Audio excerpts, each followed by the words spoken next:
Hello aspirants, आज हम economics के अंडर एक न्यू टॉपिक स्टार्ट कर रहे हैं which is also the last chapter और you can say the last topic under this economics series.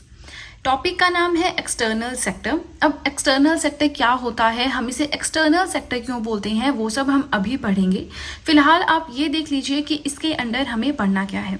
Meaning मतलब ऑब्वियसली कंसेप्ट समझेंगे एक्सटर्नल सेक्टर क्या है। कुछ इंपॉर्टेंट टर्म्स यानी कि मेन कंटेंट पे आने से पहले कुछ ऐसी टर्म्स हैं जो कि एक्सटर्नल सेक्टर से रिलेटेड हैं, जिनका आपको पता होना जरूरी है। उसके बाद आप देख सकते हैं बैलेंस ऑफ पेमेंट्स हम पढ़ेंगे, foreign exchange rate, need read बहुत फेमस टॉपिक है, ये पढ़ेंगे, एंड करेंसी कन्वर्टेबिलिटी। तो बहुत लंबी वीडियो नहीं होगी, ठीक है। आज बहुत शॉर्ट वीडियो है, तो बस आप वीडियो के साथ में नोट्स बनाएं, बहुत इंपॉर्टेंट आपके लिए रहेगा। एंड आज हम देखिए इसको हम ब्रेक करके पढ़ेंगे, आज हम एक साथ ये पूरा नहीं पढ़ सकते हैं, ठीक है ना। तो आज हमें पढ़ना है meaning and some important terms which are related to external sector. So let's start with the main content. देखिए हमें स्टार्ट करना है एक्सटर्नल सेक्टर के बारे में, लेकिन इसे पढ़ाने से पहले आपको बताना चाहूंगी कि ये हमारा लास्ट टॉपिक है, जैसे कि मैंने आपको ऑलरेडी कहा। तो अगर अब आप चाहें इकोनॉमिक्स के हैंड रिटन नोट्स की पीडीएफ परचेज कर सकते हैं। परचेज लिंक मैंने डिस्क्रिप्शन बॉक्स में दे दिया है। आगे इसके अलावा 2 या 3 वीडियोस और बनती हैं, लेकिन उनके नोट्स मैंने ऑलरेडी इनकॉर्पोरेट कर दिए हैं पीडीएफ में। तो एक तरह से कंप्लीट पीडीएफ अवेलेबल है टू परचेज। अगर आप परचेज करना चाहते हैं, डिस्क्रिप्शन बॉक्स में दे दिया है link. And let's start our main content. Now external sector है क्या? तो देखिए एक्सटर्नल मतलब बाहर। तो अगर हमारे देश में लोग बाहर के लोगों के साथ या बाहर के कंपनीज या बाहर के गवर्नमेंट के साथ कुछ ट्रेड कर रहे हैं, ठीक है, तो वो हो गया हमारा एक्सटर्नल सेक्टर। चलिए इतना सा समझ आ गया जो मैंने कहा। अब थोड़ा सा हम थ्योरेटिकल वे में देखते हैं कि यहाँ पे कैसे समझाया गया है। So modern economies interact with other countries and no economy is self sustaining in this era of globalisation. तो देखिए बहुत ही अच्छे से यहाँ पे मैंने इंट्रोड्यूस करने की कोशिश की है कि एक्सटर्नल सेक्टर क्या है। अब आप पूरी दुनिया में कोई भी एक ऐसी इकोनॉमी का नाम बता दें जो कि सेल्फ सफिशिएंट है, कोई भी नहीं है, और जो है भी वो फिर भी कुछ ना कुछ उनको बाहर से इंपोर्ट करने की जरूरत पड़ती है, ठीक है। तो अब मॉडर्न इरा चल रहा है। अब जो मॉडर्न इकोनॉमीज है, हर एक कंट्री जो है, हर एक कंट्री की इकोनॉमी जो है वो दूसरी इकोनॉमी के साथ व्यापार करती है या इंपोर्ट करती है। जो चीज सरप्लस अमाउंट में होती है किसी कंट्री में, उसे एक्सपोर्ट करती है ना। और कंट्रीज के साथ सामान खरीदते बेचते हैं, ये चीज तो हमें इतनी समझ में आती है। कोई भी इकोनॉमी ऐसी नहीं है जो सेल्फ सस्टेनिंग हो, मतलब हर चीज वहां पे अपने देश में ही बनती हो और उन्हें बाहर से सामान लाने या भेजने की जरूरत नहीं पड़ती हो। अगर उनको बाहर से सामान नहीं चाहिए तो कुछ ना कुछ तो उनकी कंट्री में सरप्लस होगा जिसे बेच के वो पैसा कमा सकते हैं, है ना। तो यहाँ पे वही चीज बताई गई है। अब एक्सटर्नल सेक्टर क्या है? So this is the segment of an economy that deals with the country's transaction with other nations by trade and capital flow. ये किसी भी इकोनॉमी का एक ऐसा सेक्टर है, एक ऐसा सेगमेंट है जो डील करता है।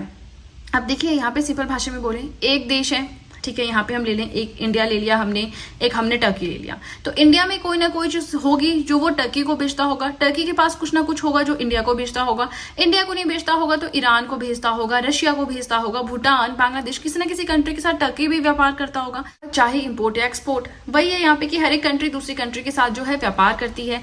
अब देखिए इंडिया जो है बाहर की कंट्री के साथ जो ट्रेड करता है, वही हम एक्सटर्नल सेक्टर के अंदर पढ़ेंगे, ठीक है ना।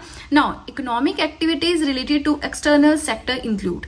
ऐसी कौन सी इकोनॉमिक एक्टिविटीज हैं जो एक्सटर्नल सेक्टर के अंडर आती हैं? तो थोड़ा सा हम जस्ट आइडिया ले रहे हैं, जस्ट समझ रहे हैं। एक्सटर्नल सेक्टर मतलब कोई भी इकोनॉमी जब किसी दूसरी फॉरेन कंट्री के साथ व्यापार करती है तो उसके अंदर हम जो भी पढ़ते हैं कि कितना व्यापार हुआ, कितना सरप्लस हुआ, कितना घाटा हुआ, वो सब एक्सटर्नल सेक्टर के अंदर आता है ना। तो इसके अंदर हम फॉरेन ट्रेड पॉलिसी पढ़ते हैं, बैलेंस ऑफ पेमेंट्स मैं आपको पढ़ाऊंगी, कन्वर्टेबिलिटी ऑफ करेंसी ये भी पढ़ाऊंगी, फॉरेन इन्वेस्टमेंट्स क्या होती हैं, एफडीआई एंड एफआईआई, तो ये भी पढ़ाऊंगी। जो हमारी नेक्स्ट वीडियो होगी ना, उसमें हम balance of payments, balance of trade, इसके कॉम्पोनेंट सब कुछ पढ़ेंगे, एंड फॉरेन इन्वेस्टमेंट्स, ये 2 चीजें भी मैं आपको समझाऊंगी, ठीक है। कन्वर्टेबिलिटी हम नेक्स्ट टू नेक्स्ट में पढ़ेंगे, और फॉरेन ट्रेड पॉलिसी मैंने आपको करंट अफेयर्स में एक बार इसके बारे में बहुत अच्छे से पढ़ाया था, ठीक है। तो आई होप आपको एक्सटर्नल सेक्टर अच्छे से समझ आ गया होगा क्या है ना। अब कुछ ऐसी इंपॉर्टेंट टर्म्स हैं जो हमें आगे चलने से पहले पता होनी चाहिए, जैसे कि इंटरनेशनल ट्रेड है। इंटरनेशनल ट्रेड आप समझते होंगे, बाहर के देश के साथ व्यापार करना, है ना। तो वही यहाँ पे थोड़ा सा बुकिश लैंग्वेज में लिखा है that this is the trade और exchange of goods and services between 2 और मोर कंट्रीज।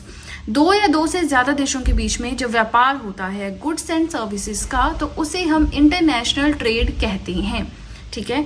सेकंड आता है बीओपी, बैलेंस ऑफ पेमेंट्स। तो ये तो मैं आपको बहुत अच्छे से अलग से 4-5 पेजेस के तो इस टॉपिक के ही नोट्स हैं, ठीक है ना, जो हम नेक्स्ट पढ़ेंगे। आज तो हमें बस इतना ही पढ़ना है, तो इसको हम इन डिटेल पढ़ेंगे। फिलहाल एक बेसिक सा आइडिया ले लीजिए कि बैलेंस ऑफ पेमेंट क्या होता है, बैलेंस ऑफ ट्रेड क्या होता है। ठीक है, बैलेंस ऑफ पेमेंट्स क्या होता है? स्टेटमेंट ऑफ रिकॉर्ड, मतलब इसमें एक रिकॉर्ड होता है consisting of a countries all economic transactions with the rest of the world. बाहर की दुनिया के साथ किसी एक देश ने, यानी हमारे इंडिया ने बाहर के किसी भी कंट्री के साथ कितना व्यापार किया, कितना ट्रेड किया, कितना इंपोर्ट किया, कितना एक्सपोर्ट किया, कितना गुड्स को इंपोर्ट किया, कितने सर्विसेज को इंपोर्ट किया, सब कुछ इसके अंडर आता है। ठीक है, किसी भी तरह की ट्रांजैक्शन है किसी एक कंट्री की बाहर की किसी भी कंट्री के साथ, वो हम बैलेंस ऑफ पेमेंट्स में पढ़ते हैं। अब ये बैलेंस ऑफ ट्रेड क्या होता है? ठीक है, तो ये भी कुछ ऐसा ही है, बट डिफरेंस कहाँ पे आता है? That this is a statement that summarizes a country's export and import of goods and commodities with the rest of the world। इसमें सर्विसेज नहीं आती हैं, ठीक है, सर्विसेज नहीं आती हैं, सिर्फ गुड्स होते हैं, यानी जो सामान, जो फिजिबल चीज है, जो टेंजिबल चीज है, जिसे हम देख सकते हैं, विजिबल चीज है, गुड्स हो गई, कॉमोडिटीज हो गई। कोई एक कंट्री बाहर की कंट्री के साथ कितना एक्सपोर्ट इंपोर्ट कर रही है ना, वो हो गया हमारा बैलेंस ऑफ ट्रेड के अंडर। Only export and import of goods and commodities are included in BOT. Balance of trade में आता है import and export goods and commodities का। बैलेंस ऑफ पेमेंट्स में आता है ऑल द इकोनॉमिक ट्रांजेक्शंस, कुछ भी एक्सपोर्ट हो रहा है, कुछ भी इंपोर्ट हो रहा है, वो बैलेंस ऑफ पेमेंट्स में आएगा। सिर्फ गुड्स एंड कॉमोडिटीज का ही बैलेंस ऑफ ट्रेड में आएगा। तो आई होप आपको एक आइडिया लग गया होगा हम क्या पढ़ रहे हैं। ठीक है, अब देखिए, जब मैं आपको पढ़ाऊंगी बैलेंस ऑफ पेमेंट्स, तो हम उसमें दो चीजें पढ़ेंगे। एक हम पढ़ेंगे करंट अकाउंट, एक हम पढ़ेंगे कैपिटल अकाउंट। तो इसका भी थोड़ा सा आइडिया ले लेते हैं। देखिए, ये चीजें बार बार यूज होंगी। जब करंट अकाउंट में बोलूंगी, जब बैलेंस ऑफ ट्रेड में बोलूंगी, तो आपने कंफ्यूज नहीं होना कि ये क्या पढ़ा दिया। समझ रहे हैं ना? तो फिर उस टाइम पे मैं इसको एक्सप्लेन नहीं करूंगी, मैं जस्ट इस टर्म को यूज करूंगी। ओके, सो करंट अकाउंट क्या होता है? Record of trade in goods, services and transfer payments. Goods समझते हैं, सर्विसेज आफ्टर सर्विस समझते हैं, ट्रांसफर पेमेंट्स। अच्छा ठीक है, कोई इंडियन है, वो यूएसए में रहता है, लेकिन उसकी फैमिली यहाँ पे है, तो वो वहां पे कमाएगा, अपना खर्चा निकालेगा और कुछ सेविंग के लिए इंडिया में भेजेगा, वो हो गई ट्रांसफर पेमेंट्स। या फिर मान लीजिए कोई कपल है, उनका बेटा बाहर ऑस्ट्रेलिया में पढ़ रहा है, ठीक है, तो अपने बेटे को वो खर्चा भेजेंगे वहां पे, तो इंडिया से बाहर क्या जा रहा है? पेमेंट, पैसे जा रहे हैं। तो इस तरह से इंपोर्ट, यानी पैसा आना, पैसा जाना, वो सारी पेमेंट्स का ट्रांसफर जो होता है वो भी करंट अकाउंट के अंडर आता है। गुड्स हैं आपकी, सर्विसेज हैं आपकी, ट्रांसफर पेमेंट, सब कुछ इनका रिकॉर्ड जो है करंट अकाउंट के अंडर आता है। नेक्स्ट हमारा आता है, दिस इज द लास्ट सब टॉपिक हम बोल सकते हैं, लास्ट टर्म, कैपिटल अकाउंट क्या होता है? Record of all international transactions of assets like investment, external borings etcetera. जितने भी इंटरनेशनल लेवल के ट्रांजेक्शन्स हैं एसेट्स की, जैसे कि इन्वेस्टमेंट की कहीं बाहर, एक्सटर्नली बोरो किया, ये सब कुछ इसके अंडर आता है। देखिए, अगर आपको कोई डाउट रह रहा है कि मुझे बैलेंस ऑफ ट्रेड समझ नहीं आया, मुझे करंट या कैपिटल अकाउंट समझ में नहीं आया, तो इन डिटेल तो हमें नेक्स्ट वीडियो में पढ़ना ही है, लेकिन यहाँ मैंने आपको एक हल्का सा आइडिया दे दिया कि अब हम स्टार्ट क्या कर रहे हैं। ठीक है, अब बस आप ध्यान से सुनते रहें, जो भी मैं पढ़ा रही हूँ, इनके नोट्स बनाते रहें, बहुत इंपॉर्टेंट आपके लिए रहेंगे। अगेन आपको रिमाइंड करवाना चाहूंगी कि अब आप चाहें तो मेरे इकोनॉमिक्स के हैंड रिटन नोट्स परचेज भी कर सकते हैं, in the form of PDF आपको मिलेंगे। अगर आपको ज्यादा इन्फॉर्मेशन इसके बारे में चाहिए तो मैंने डिस्क्रिप्शन बॉक्स में दिया है आपको परचेज लिंक, वहां पे जाकर आप देख सकते हैं। आज हम इकोनॉमिक्स के अंदर पढ़ेंगे एक्सटर्नल सेक्टर के बारे में। तो देखिए, इस टॉपिक को ऑलरेडी हम स्टार्ट कर चुके हैं, मैंने आपको पहले ही बताया है that this is the last chapter, और इसी के साथ हमारा इकोनॉमिक्स होता है कंप्लीट। तो यह है हमारा हल्का सा एक छोटा सा इंडेक्स कि हमें एक्सटर्नल सेक्टर के अंदर क्या क्या पढ़ना है। प्रीवियस वीडियो में हमने समझा कि एक्सटर्नल सेक्टर क्या होता है, उसका मीनिंग और कुछ इंपॉर्टेंट टर्म्स जो आगे चलने से पहले हमें पता होना चाहिए, which are related to external sector. अब हम बात करते हैं कि आज हमें क्या पढ़ना है। तो देखिए, आज आप यहाँ पे एक हेडिंग देख रहे होंगे, बैलेंस ऑफ पेमेंट्स। तो ये टॉपिक आज हमें कवर करना है। इसके अंदर current account, capital account, balance of payment का कंसेप्ट, इसके कंपोनेंट्स, ये सारी चीजें हमें पढ़नी है। ठीक है, तो ये जो बाकी है हम अलग वीडियोस यानी कि नेक्स्ट वीडियोस में पढ़ेंगे। आज का हमारा फोकस एरिया रहेगा one and only balance of payments. Now आगे चलने से पहले आपको बताना चाहूंगी कि अगर अब आप चाहें तो मेरे इकोनॉमिक्स के हैंड रिटन नोट्स के पीडीएफ परचेज कर सकते हैं। परचेज लिंक डिस्क्रिप्शन बॉक्स में दिया हुआ है। हम पढ़ रहे हैं बैलेंस ऑफ पेमेंट्स। तो ये क्या होता है? देखिए, बहुत ही सिंपल है, इसको हम लोग बहुत ज्यादा कॉम्प्लिकेटेड कर देते हैं, जिसकी वजह से समझ नहीं पाते हैं। आप इस वीडियो को ध्यान से शुरू से एंड तक सुनेंगे तो बहुत ही सिंपल भाषा में एक इमेज आपके दिमाग में बैठ जाएगी कि बैलेंस ऑफ पेमेंट्स होता क्या है। चलिए स्टार्ट करते हैं। So this is the systematic record of all the economic transactions credit और debit made by a country, government, firms, residents with the rest of the world. अब मैंने यहाँ पे क्या कहा, देखिए हम अपने देश का एग्जाम्पल लेते हैं। अब इंडिया बाहर को कुछ पैसा भेजता है, बाहर से कुछ पैसा इंडिया में आता है, ठीक है, तो उन्हें हम कहते हैं बाहर पैसा भेजना, मतलब डेबिट ट्रांजैक्शंस, पैसे का अकाउंट से कटना, एंड क्रेडिट ट्रांजैक्शन होता है अकाउंट में पैसा डलना। अगर आपने कभी जॉब की होगी या आपको हल्का सा आइडिया होगा, जैसे कि अगर आप हॉस्टल में रहते हैं, घर वाले आपको जब पैसे भेजते होंगे अकाउंट में, तो एक मैसेज आता है that your account has been credited with 5,000 rupees, with 10,000 rupees. तो वो क्रेडिटेड का मतलब होता है आपके अकाउंट में जमा हो गए, ठीक है ना। तो जब कोई भी कंट्री किसी और फॉरेन कंट्री के साथ व्यापार यानी कि ट्रेड करती है, तो कुछ क्रेडिट ट्रांजैक्शंस होती हैं, कुछ डेबिट ट्रांजैक्शंस होती हैं। Just don't worry about these terms. आपको नहीं पता तो मैंने आपको आगे वैसे भी समझाना ही है, यहाँ पे हल्का सा समझा दिया कि कोई भी इकोनॉमिक ट्रांजैक्शन मतलब अपने देश से बाहर किसी भी फॉरेन कंट्री के साथ अगर हम कैसे भी पैसा ले रहे हैं, दे रहे हैं, ठीक है, तो वो हमारा बैलेंस ऑफ पेमेंट के अंदर रिकॉर्ड किया जाता है एक सिस्टमेटिक वे में। अब ऐसा नहीं है कि सिर्फ इंडियन गवर्नमेंट है वो ही किसी बाहर कंट्री के साथ डील करेगी। कोई फर्म है, कोई कंपनी है, यहाँ के रेजिडेंट्स हैं, फॉर एग्जांपल एक कपल है जिनका बेटा यूएसए से मास्टर्स कर रहा है, तो वो यूएसए में पैसा भेजेंगे ना, तो वो पैसा हमारे इंडियन अकाउंट से कटा और किसी दूसरी कंट्री के अकाउंट में गया, तो वो क्या हो गई हमारी, वो हो गई डेबिट ट्रांजैक्शंस। मतलब रेजिडेंट्स जो हैं वो भी ट्रांजैक्शन कर सकते हैं, कोई कंपनी है वो भी ट्रांजैक्शन कर सकती है, और गवर्नमेंट तो ऑब्वियसली कर ही सकती है। तो आई होप आपको कंसेप्ट थोड़ा सा समझ में आया है। बाकी हम स्टेप बाय स्टेप आगे चलेंगे। फर्स्ट पेज में यानी कि जो हमारा ये वाला पेज है, इसमें हम सिर्फ इसी टॉपिक को सोलली डिस्कस करेंगे। So the difference between all the money entering and exiting a country over a definite period is known as balance of payments. तो कितने सोर्सेज से इंडिया में पैसा आ रहा है, कितने सोर्सेज में इंडिया से पैसा जा रहा है, उन दोनों का डिफरेंस जब हम निकालते हैं एक पर्टिकुलर एक डेफिनेट टाइम पीरियड में, तो उसे हम कहते हैं बैलेंस ऑफ पेमेंट्स। अब हमने ये देखा कि कोई कपल है, उनका बेटा बाहर यूएसए में मास्टर्स कर रहा है, ये चीज हमने देखी। अब हम दूसरा केस कंसीडर करते हैं। देखिए इस केस में क्या हुआ, पैसा इंडिया से बाहर जा रहा है।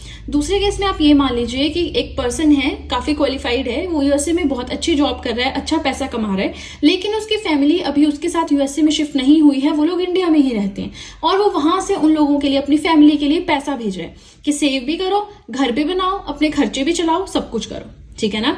तो इस केस में इंडिया में पैसा आ रहा है ना, तो ये जो पैसा आ रहा है, पैसा जा रहा है, हम एक्सपोर्ट करते हैं, हम इंपोर्ट करते हैं, ये पूरी ट्रांजैक्शंस जो है बैलेंस ऑफ पेमेंट्स में आती है। ये चीज समझ लीजिएगा कि सिर्फ सरकार की ट्रांजैक्शंस ही नहीं आती है बैलेंस ऑफ पेमेंट्स में, फर्म्स एंड जो रेजिडेंट्स होते हैं किसी कंट्री के, उनकी ट्रांजैक्शंस भी आती हैं। रेजिडेंट्स का एग्जांपल मैंने आपको इसलिए दिया, ये यूएसए वाला बार बार, ताकि आप ये कंसेप्ट समझ सकें। गवर्नमेंट कैसे ट्रेड करती है आपको समझ में आता है, लोन ले लिया, कुछ भी कर लिया, राइट। और ये चीजें ना हम आगे डिस्कस भी करेंगे बहुत अच्छे से, ठीक है। चलिए, अब हमने दो टर्म्स यूज की थी कि credit transaction and debit transaction क्या होता है। वैसे तो आई होप आपको पता होगा, ठीक है ना, नहीं भी पता है और अगर पता भी है तो भी इसको थोड़ा इलेबोरेटिव वे में समझ लेते हैं, क्योंकि बैलेंस ऑफ पेमेंट्स की बात कर रहे हैं, क्रेडिट एंड डेबिट ही नहीं पता तो कैसे आगे चल सकते हैं, ठीक है। देखते हैं क्रेडिट ट्रांजैक्शंस के बारे में। सो when a payment is received from a foreign country, किसी बाहर के देश से, हम देखिए अपने ही देश का एग्जांपल लेंगे, ठीक है, किसी बाहर के देश से अगर इंडिया कोई पेमेंट रिसीव करता है, पेमेंट माने पैसा रिसीव करता है, तो वो हो गई क्रेडिट ट्रांजैक्शंस। जैसे कि हमारे सैलरी के टाइम पे होता है, पैसा हम कंपनी से रिसीव करते हैं, हमारे अकाउंट में आता है, तो यहाँ पे हम देश को अपना मानेंगे, है ना। देश जो है उसको पैसा आ रहा है किसी दूसरी कंट्री से। कैसे कैसे आ सकता है, export of goods and services, यहां से हमने कोई चीज बेची है, ठीक है, मान लीजिए जापान को, तो जापान हमें पैसे भेजेगा, उसके बदले पैसा आया। Transfer receipts in form of a gift from the foreigners ने यहाँ पे इन्वेस्टमेंट करनी चाहिए एज अ गिफ्ट, मतलब हमें वो पैसा वापस नहीं करना है, तो वो भी पैसा आ गया। FDI FII, ये फॉरेन डायरेक्ट इन्वेस्टमेंट होता है, फॉरेन, ये देखिए ये जो दो टर्म्स है ना, इनमें आपने डरना नहीं, सोचना नहीं, कुछ नहीं, ये मैं आपको लास्ट में आज पढ़ा दूंगी, ठीक है। तो आपको ये भी समझ आ जाएगा कि ये FDI और FII होता क्या है तो सेम बट थोड़ा सा डिफरेंस है, जिसकी वजह से एक बहुत बड़ा इम्पैक्ट क्रिएट हो जाता है। बोरिंग फ्रॉम अब्रॉड, हमने वर्ल्ड बैंक से लोन लिया है, हमने आईएमएफ से लोन लिया है, हमने एडीबी से लोन लिया है, तो लोन लिया है मतलब वो पैसा हमें भेज रहे हैं, धीरे धीरे हम वापस करेंगे किश्तों में, लेकिन वो पैसा तो आ रहा है ना। रेमिटेंसेज है, रेमिटेंसेज क्या होता है, कोई इंडियन बाहर रहता है लेकिन वो अपनी फैमिली के लिए खर्चा भेजता है, अपने परिवार के लिए खर्चा भेजता है, so that is known as remittances. चलिए ये भी हो गया। डेबिट ट्रांजेक्शंस की यहाँ पे बात करें, so when a payment is made to a foreign country, किसी बाहर के देश को जब इंडिया पेमेंट करेगा, पैसे भेजेगा, तो वो हो गई डेबिट ट्रांजेक्शंस। कैसे होती है, import of goods and services, मान लीजिए हमने कोई शैम्पू है, ठीक है, वो हमने बाहर से मंगवाया, फॉर एग्जांपल हमने हम कहेंगे रशिया से हमने कोई शैम्पू की बहुत बड़ी डिलीवरी मंगवाई है, ठीक है, तो हमने वहां से सामान लिया, उसके बदले हमें पैसा देना होगा, तो इंपोर्ट के बदले हमें पैसा देना होगा, मतलब हम दूसरी कंट्री को पैसा भेज रहे हैं। Transfer payment to foreigners, foreigners को पैसा भेज रहे हैं, कोई भी सीन, कोई भी सिस्टमेटिक क्रिएट कर लीजिए यहाँ पे। लैंडिंग टू फॉरेन कंट्रीज, किसी और कंट्री को हम पैसा उधार दे रहे हैं। Investment in foreign countries, Iran में हमने पोर्ट बनवाया था तो किसी और कंट्री में इन्वेस्टमेंट कर रहे हैं, तो इस तरह से पैसा बाहर जाता है, इस तरह से पैसा देश में आता है, ठीक है। नेक्स्ट हम देखते हैं, generally balance of payment is an annual statement. So ये चीज समझ लीजिए कि ये जो बैलेंस ऑफ पेमेंट होता है ये एनुअल स्टेटमेंट है, मतलब ये एक साल के अंदर हम देखते हैं कितनी डेबिट ट्रांजेक्शंस हुई, कितनी क्रेडिट ट्रांजेक्शंस हुई, दोनों के बीच में हम डिफरेंस निकालते हैं और वो हमारा बैलेंस ऑफ पेमेंट होता है, ठीक है। अब सरप्लस कब होगा, डेफिसिट कब होगा, वो भी हम पढ़ेंगे, ठीक है, थोड़ा पेशेंस बना के रखें। नेक्स्ट आता है, central bank of each country prepares balance of payment record. अब ये जो बैलेंस ऑफ पेमेंट का रिकॉर्ड है, इसको मेंटेन कौन करता है, क्या गवर्नमेंट? तो यस, हमारा जो सेंट्रल बैंक है on the behalf of government, obviously government के अंडर ही वर्क कर रहा है, लेकिन क्वेश्चन में हम गवर्नमेंट पे टिक नहीं करेंगे, वो तो पर्टिकुलरली सेंट्रल बैंक जो है पूरा रिकॉर्ड प्रिपेयर कर रहा है ना बैलेंस ऑफ पेमेंट का, ठीक है। अब यहाँ से क्वेश्चन आ सकता है that words net balance of payment is zero.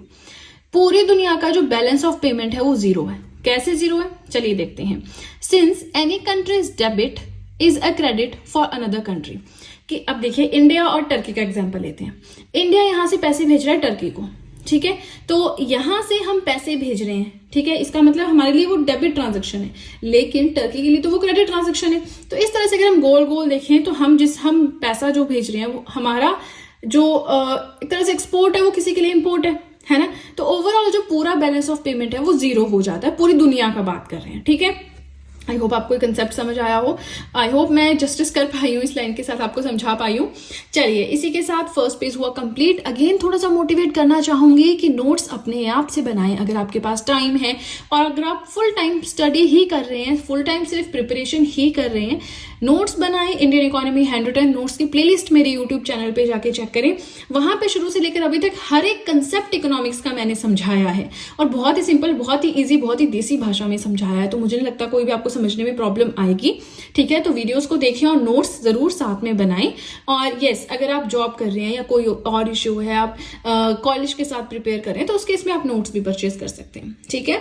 चलिए अब सीधे चलते हैं अपने नेक्स्ट पेज की ओर। नेक्स्ट हमें जो पढ़ना है that is components of balance of payment. BOP के कंपोनेंट्स क्या क्या हैं, देखिए यहां से भी क्वेश्चन आता है, तो ये तो बहुत इंपॉर्टेंट टॉपिक है, पढ़ना पड़ेगा। कंपोनेंट्स क्या है, आपका करंट अकाउंट है, आपका कैपिटल अकाउंट है। अब यहाँ पे डरना नहीं है, एक एक टर्म को मैं इलेबोरेट करूंगी। फिलहाल आप एक थोड़ा सा डायग्राम देख लीजिए, एक फ्लो चार्ट देख लीजिए, उसके बाद आगे चलते हैं। जो कंपोनेंट्स हैं बैलेंस ऑफ पेमेंट के वो है current account and capital account. Current account को हम डिवाइड कर सकते हैं एज इन विजिबल्स एंड इनविजिबल्स। विजिबल्स में आता है ट्रेड ऑफ गुड्स, इनविजिबल्स में आता है services, transfers and income. Capital account में आती है investments, loan, borings and landings, ठीक है। चलिए फिलहाल कैपिटल अकाउंट को छोड़ दीजिए, हम बात करेंगे सिर्फ और सिर्फ करंट अकाउंट के बारे में पहले, ठीक है। यस, कैपिटल अकाउंट भी आज ही कवर करवाऊंगी, just don't worry about that. पहले हम करंट अकाउंट देख लेते हैं कि ये करंट अकाउंट होता क्या है, ठीक है। सो record of trade in goods and services and transfer payments during a specific period of time. एक पर्टिकुलर टाइम पीरियड के अंदर जो ट्रेडिंग हो रही है, किसमें, गुड्स में, सर्विसेज में एंड ट्रांसफर पेमेंट्स में। ट्रांसफर पेमेंट्स में आता है हम किसी और को पैसा भेज रहे हैं इंडिया से बाहर, कोई और हमें पैसे भेज रहा है इंडिया के अंदर, ठीक है। ये दोनों चीजें आती हैं। सो गुड्स आप समझते हैं, सर्विसेज आप समझते हैं, बहुत बार एक्सप्लेन कर चुकी हूं। अब ये छोटी छोटी टर्म्स हम यहाँ पे डिस्कस नहीं करेंगे, अदरवाइज नोट्स ऑलरेडी हमें पढ़ने के लिए बहुत ज्यादा है, बहुत ज्यादा टॉपिक इसके अंदर हैं, सब टॉपिक्स हैं, तो अगर छोटी छोटी चीजें पढ़ेंगे ना तो बहुत लेंथी हो जाएगी वीडियो, ठीक है। तो इतना बेसिक आपको पता होना चाहिए। इकोनॉमिक्स का लास्ट चैप्टर है ये, या कह लीजिए लास्ट टॉपिक है ये, ठीक है। तो अगर आपको यहाँ पे गुड्स एंड सर्विसेज का ही नहीं पता तो फिर क्या फायदा आपके सारे पढ़ने का, आपको फिर से रिवीजन की जरूरत है, ठीक है। नाउ करंट अकाउंट क्या होता है? Record of trade in goods and services plus transfer payments. इन तीनों में जो व्यापार होता है, इंपोर्ट हो रहा है, एक्सपोर्ट हो रहा है, गुड्स में इंपोर्ट हो रहा है, एक्सपोर्ट हो रहा है, सर्विसेज में ट्रांसफर पेमेंट्स हो रही हैं, ये सारी आपकी करंट अकाउंट के अंडर आती हैं, ठीक है। अब करंट अकाउंट में दो चीजें आप देख रही होंगी, विजिबल्स एंड इनविजिबल्स। विजिबल्स क्या होते हैं? जिन्हें हम देख सकते हैं। इनविजिबल्स क्या होते हैं? जिन्हें हम देख नहीं सकते हैं। तो बस वही है, विजिबल में होता है सामान, गुड्स, आपका स्टडी लैंप है, आपका टेबल है, आपके शैम्पू की बोतल है, लेस का पैकेट है, दीवार है, घर है, पहाड़ है, देख सकते हैं इनको। ये अब गुड्स में क्या आएगा? गुड्स में हम थोड़ा गलत चले गए पहाड़ की ओर। गुड्स में आएगा आपका शैम्पू की बोतल है, बुक्स हैं, टीवी है, मोबाइल फोन्स हैं, शूज हैं, ये सारे गुड्स हैं, सामान है, चीजें हैं, कॉमोडिटीज हैं, ठीक है। नाउ अब हमें क्या करना है ना, इन चीजों को पढ़ना है। विजिबल इनविजिबल आप समझ गए, तो इनको अब क्या इलेबोरेट करना है। अब हम trade off goods, services, transfer payments, income, ये चार चीजें पकड़ेंगे, ठीक है। Now let's start with the first one, जो कि है हमारा ट्रेड इन गुड्स। चलिए देखते हैं ट्रेड इन गुड्स क्या है। विजिबल ट्रेड और मर्चेंडाइज ट्रांजेक्शंस। ये जो ट्रेड इन गुड्स होता है ना, इसे हम विजिबल ट्रेड भी बोलते हैं। यहां से नाम उठा रहा है ये अपना, है ना, विजिबल ट्रेड भी बोल रहे हैं। अगर विजिबल ट्रेड बोले तो भी गुड्स की बात है, मर्चेंडाइज ट्रांजेक्शंस बोले तो भी हम गुड्स की बात कर रहे हैं। It includes exports and imports of goods. जो कॉमोडिटीज होते हैं, सामान होता है, उसका एक्सपोर्ट हो रहा है, इम्पोर्ट हो रहा है, वो सारा आता है ट्रेड इन गुड्स में। ये हो गया। Now trade in services. चलिए सर्विसेज का देखते हैं। इसे हम इनविजिबल ट्रेड बोलते हैं। अब यहां से इसने नाम कहां से उठाया? इनविजिबल, यहां से उठाया। इसे हम इनविजिबल ट्रेड बोलते हैं। And it includes factor incomes and non factor income transactions. अब इन्होंने क्या किया है ना, कि ये एक तरह से सर्विसेज इनकम है ना, थोड़ा थोड़ा आपको कंफ्यूजन हो रहा होगा, कंफ्यूज नहीं होना, इनकम भी हम पढ़ेंगे, ठीक है। सर्विसेज की बात कर रहे हैं तो इधर उधर दिमाग नहीं भटकाना है, सर्विसेज पे ही देखना है। सर्विसेज को इनविजिबल ट्रेड बोलते हैं, ठीक है। इसके अलावा इसमें factor incomes and non factor income transactions, दो चीजें आती हैं। अब ये फैक्टर इनकम क्या होता है, नॉन फैक्टर इनकम क्या होता है, तो देखिए ये हम पढ़ चुके हैं पहले, है ना, कोई बात नहीं, फिर से थोड़ा सा रिवाइज कर लेते हैं। वैसे आपको फैक्टर्स ऑफ प्रोडक्शन ये तो स्कूल में पढ़ते हैं हम ना, स्कूल में पढ़ते हैं। नाउ फैक्टर इनकम क्या होता है? Flow of income derived from the factors of production. जो प्रोडक्शन के फैक्टर्स होते हैं वहां से जो इनकम आती है, ठीक है। इसमें आपकी अर्निंग्स आ जाती हैं फैक्टर्स ऑफ प्रोडक्शन से, सेम ही चीज है दो बार, जैसे कि लैंड, लेबर, तो वो हो गई हमारी factor income. Non factor income मतलब जो फैक्टर्स ऑफ प्रोडक्शन से इनकम नहीं आती है, बाकी जगह से आती है, मतलब net cell of service products, जो सर्विसेज को प्रोडक्ट करके जो पैसा आता है। शिपिंग कर दी। शिपिंग क्या होता है? शिपिंग होता है सामान इधर से उधर पहुंचाना। हम पढ़ते हैं ना कि अरे फ्लिपकार्ट से सामान मंगाओ, उसमें तो शिपिंग चार्जेस लग रहे हैं, मतलब डिलीवरी चार्जेस लग रहे हैं। बैंकिंग सर्विसेज हैं, टूरिज्म है, सॉफ्टवेयर सर्विसेज हैं, तो इन सब से जो सेल होती है, पैसा आता है, that is known as the non factor income. अब ये जो factor income and non factor income होती है, ये दोनों आती हैं आपके सर्विसेज सेक्टर के अंडर, ठीक है। चलिए हमने क्या क्या पढ़ा? हमने पढ़ा trade in goods and trade in services, ठीक है। ट्रांसफर्स एंड इनकम्स हम पढ़ते हैं, उसके बाद कैपिटल अकाउंट भी पढ़ेंगे, जस्ट डोंट वरी। फिलहाल इसको छोड़ दीजिए, हम यहीं पे फोकस कर रहे हैं, ठीक है। चलिए इसी के साथ हमारा सेकंड पेज भी हुआ कंप्लीट। देखिए बहुत इंपॉर्टेंट टॉपिक है। आई डोंट अंडरस्टैंड कि आप लोग वीडियोस क्यों नहीं देखते हैं, इतने कम व्यूज क्यों आ रहे हैं। स्टार्टिंग में जो थोड़े होते हैं लेस इंपॉर्टेंट है, फैक्टर्स ऑफ प्रोडक्शन है, इकोनॉमिक ग्रोथ, इकोनॉमिक डेवलपमेंट, वो आप लोगों ने बहुत एंथुसियाज्म के साथ देखी। लेकिन ये वीडियोस जो इतनी ज्यादा इंपॉर्टेंट है, इंडस्ट्रियल पॉलिसी 1991, इंफ्रास्ट्रक्चर है, स्टॉक एक्सचेंजेस इन इंडिया है, बैंकिंग है, फाइनेंशियल मार्केट्स है, मनी मार्केट, कैपिटल मार्केट, ये वीडियोस आई डोंट अंडरस्टैंड आप क्यों नहीं देख रहे हैं। यही वीडियोस तो है जहां से क्वेश्चंस आते हैं, ठीक है ना, तो इनके ऊपर फोकस करें, ठीक है। चलिए अभी हमारा ये वाला पेज भी हुआ खत्म, चलते हैं सीधे अपने नेक्स्ट पेज की ओर। नेक्स्ट आता है ट्रांसफर पेमेंट्स। ट्रांसफर पेमेंट्स में क्या क्या आता है? Gifts, remittances, grants. किसी को हमने गिफ्ट सेंड किया, अब गिफ्ट मतलब वैसा नहीं चमकीले कागज में रैप करके, नहीं, in the form of money. Remittances, को इंडियन है, बाहर रहता है, यहाँ के लिए वो पैसा भेज रहे हैं। कोई नेपाल से है, वो इंडिया में रह रहा है, पैसा कमा रहा है, लेकिन वो अपनी कंट्री नेपाल में अपनी फैमिली को भेज रहा है, तो वो उनके लिए रेमिटेंस है, और बाहर से आने वाला हमारे लिए रेमिटेंस है। ग्रांट्स है, मतलब एड्स दी, है ना, तो ये सब हो गई ट्रांसफर पेमेंट्स। ये हमने ऑलरेडी डिस्कस कर लिया है, तो फिर से बहुत डेप्थ में इसमें नहीं जाएंगे। सो ये होती है receipts which the residents get for free without having to provide any goods or services in return. Transfer payments ऐसी चीजें होती हैं कि जिसमें हमें कुछ देना नहीं होता, कोई सर्विस या कोई सामान नहीं बेचना होता अपना, हमें वैसे ही मिल जाता है, ठीक है ना। अब माँ बाप ने अपना बेटा पढ़ाया, यूएसए में जॉब कर रहा है, वहां से वो पैसे भेज रहा है, तो माँ बाप ने क्या कोई सर्विस प्रोवाइड करवा रहे हैं उसको, क्या कोई चीज भेज रहे हैं उसको, कुछ एक्सपोर्ट कर रहे हैं? नहीं, वो तो वैसे ही क्योंकि वो उनका बेटा है, उसे अपना फर्स्ट फील होता है, इसलिए वो पैसा भेज रहे हैं अपने माँ बाप को, है ना। तो एक तरह से बिना कुछ किए, बिना कोई गुड्स एंड सर्विसेज प्रोवाइड करवाए, वहां से जो हमें रिसीट्स आती हैं वो आती हैं ट्रांसफर पेमेंट्स के अंडर। आना जाना दोनों चीजें होता है इसमें, ऐसा नहीं सिर्फ आएंगी। फिर आती है इनकम। इनकम होती है receipts and payments to and from abroad. बाहर को पैसा भेजा, बाहर से पैसा आया, ठीक है। It involves investment income in the form of rent, profits, interest. तो इसमें कुछ समझाने की जरूरत है नहीं है, आई डोंट थिंक कोई जरूरत है ना। अब देखिए, करंट अकाउंट तो हमने पढ़ लिया, लेकिन करंट अकाउंट भी हमारा 3 तरह का होता है। कौन कौन सा होता है, चलिए देखते हैं। पहला है बैलेंस्ड करंट अकाउंट, फिर है सरप्लस करंट अकाउंट, फिर है डेफिसिट करंट अकाउंट। तो बैलेंस में मतलब जो आपकी रसीदें आप काट रहे हो, जो आप पैसा बाहर भेज रहे हो, वो इक्वल है। जो पैसा आ रहा है किसी इकोनॉमी में और जो पैसा जा रहा है, वो दोनों इक्वल है। सरप्लस में मतलब पैसा ज्यादा आ रहा है, तभी तो पैसा ज्यादा हो गया ना, तभी तो सरप्लस बोलेंगे हम। पैसा ज्यादा हो गया लेकिन पेमेंट्स कम है, खर्चे कम है लेकिन इनकम ज्यादा है, सरप्लस करंट अकाउंट हो गया। इस केस में हम बोलेंगे that nation is a lender to other countries, कि इतना पैसा है कि वो बाहर के कंट्रीज को ज्यादा पैसा दे रहे हैं, ठीक है, लेंडर बन गया है। डेफिसिट करंट अकाउंट में क्या होता है, खर्चे कम है लेकिन पैसा जो है एक्सपेंडिचर ज्यादा है। इस केस में nation is a borrower from other countries. इस केस में से बाहर की कंट्रीज से पैसा लेना पड़ेगा उधार, ताकि वो अपने खर्चे पूरे कर सके। आई होप आपको समझ में आया, कुछ खास इसमें है नहीं समझने वाला, बिल्कुल बेसिक चीज है ये तो, है ना। फिर आते हैं components of current account. Current account पढ़ लिया, विजिबल्स इनविजिबल्स पढ़ लिया। अब थोड़ा सा हमें करंट अकाउंट के भी कंपोनेंट्स पढ़ने हैं। बैलेंस ऑफ पेमेंट का कंपोनेंट है करंट अकाउंट, और करंट अकाउंट के कंपोनेंट्स हैं balance of trade and balance on invisibles. अब ये जो इनविजिबल में सर्विसेज वगैरह हमने पढ़ी, वो चीज भी ठीक है, बट ये कंपोनेंट्स जब 2 आएंगे ना करंट अकाउंट के, तो याद रखना है balance of trade and balance on invisibles. अब कोई पूछेगा नहीं कितने कंपोनेंट्स है, क्या है, ये पूछते हैं कि बैलेंस ऑन इनविजिबल्स क्या होता है, बैलेंस ऑफ ट्रेड क्या होता है। 4 स्टेटमेंट्स होंगे, आपको टिक मार्क करना है, ओनली 1, ओनली 2 ऐसे करके आते हैं, आपने देखे होंगे क्वेश्चन, है ना। चलिए बैलेंस ऑफ ट्रेड देखते हैं फटाफट से। सो this is the difference between the value of exports and value of imports of goods of a country in a given period of time. एक पर्टिकुलर टाइम पीरियड में, जो कि स्पेशली 1 ईयर का ही होता है ना, तो इस टाइम पीरियड में किसी इकोनॉमी में कितना इंपोर्ट हो रहा है, कितना एक्सपोर्ट हो रहा है, ठीक है, किसका, गुड्स का, सिर्फ और सिर्फ गुड्स का, उन दोनों का डिफरेंस निकालेंगे तो वो हो गया हमारा बैलेंस ऑफ ट्रेड। इसे ट्रेड बैलेंस भी कहते हैं। समझ आ गया। एक पर्टिकुलर टाइम पीरियड में, जो कि 1 साल का होता है, किसी इकोनॉमी में कितना इंपोर्ट हो रहा है, कितना एक्सपोर्ट हो रहा है, उन दोनों के बीच का difference is known as the balance of trade. इसे ट्रेड बैलेंस भी कहते हैं।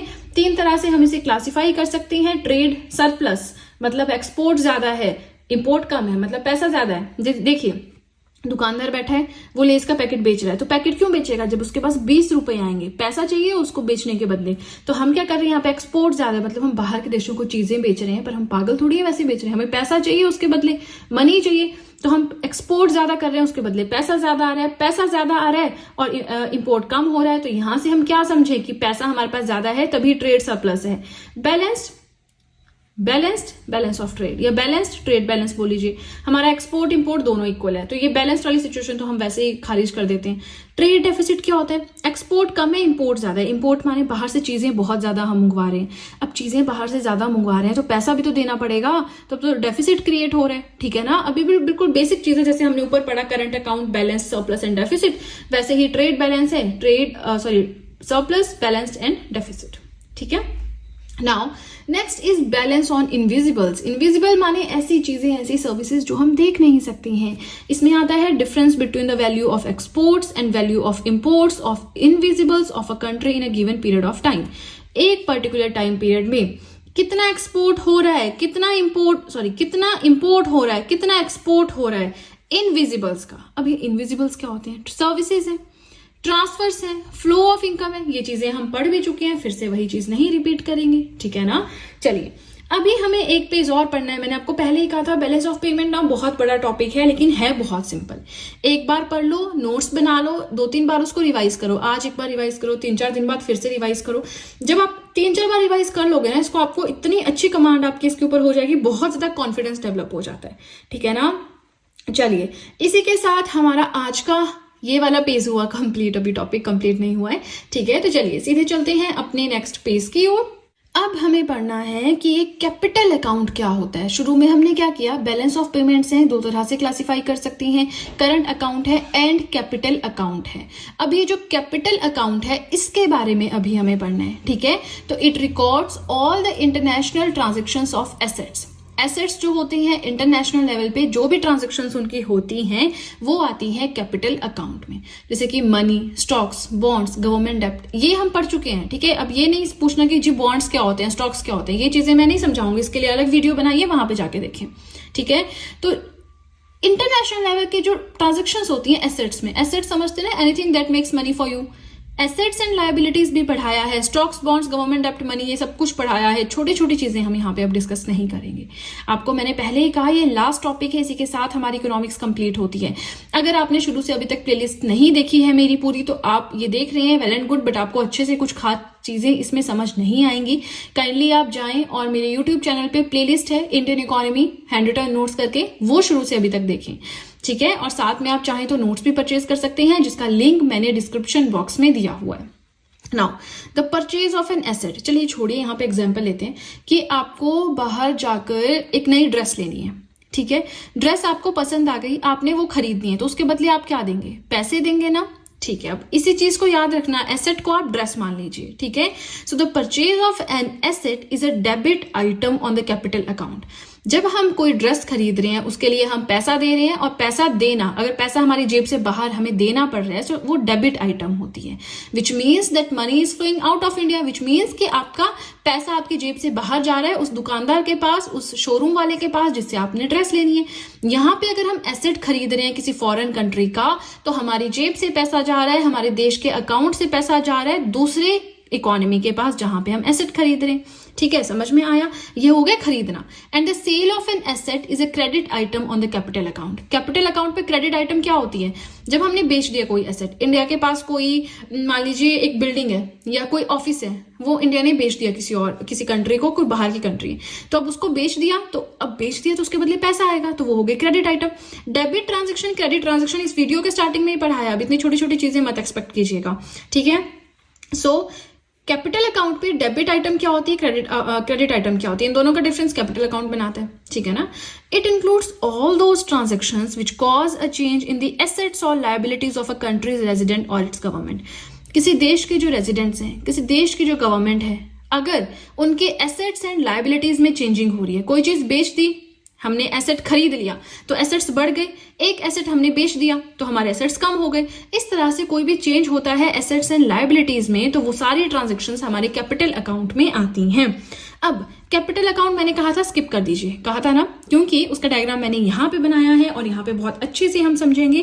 कैपिटल अकाउंट में ये तो हमने समझ लिया क्या होता है, इन्वेस्टमेंट, बाहर कोई इन्वेस्टमेंट की, बाहर के किसी इंसान ने यहाँ पे इन्वेस्टमेंट की, या लोन्स, बोरिंग्स एंड लैंडिंग्स, या तो हमने वर्ल्ड बैंक से पैसा लिया, या तो हमने आईएमएफ से पैसा लिया, या तो हमने एडीबी से पैसा लिया, या फिर लैंडिंग की, या फिर कोई गरीब कंट्री से की, कोई भी कंट्री है उसको हमने पैसा दिया। जैसे फॉर एग्जांपल जो बहुत डेवलप्ड कंट्री नहीं, जैसे कि नेपाल को हमने पैसा दिया, भूटान को हमने पैसा दिया, श्रीलंका को हमने पैसा दिया, वहां पे कुछ इन्वेस्टमेंट की, तो ये बोरो एंड लैंडिंग समझ में आ गया।